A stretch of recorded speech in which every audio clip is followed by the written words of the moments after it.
咱人若的确着装作。人较擅长居住伫一间娇细间仔的草厝，前后顶扫甲清气，内外面整顿甲好势，就自然有风雅，互人看了真清爽。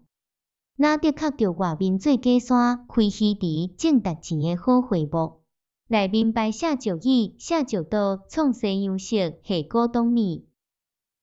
又比平善乡的查某囡仔，若是面貌窈窕、身躯肥软，就毋免擦花、抹粉、点胭脂，有自然一种的贵气，互人看了会心善。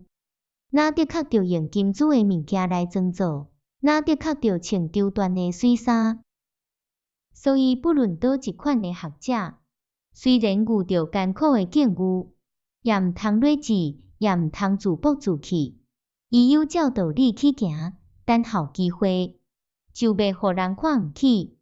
颠倒互人同情尊敬。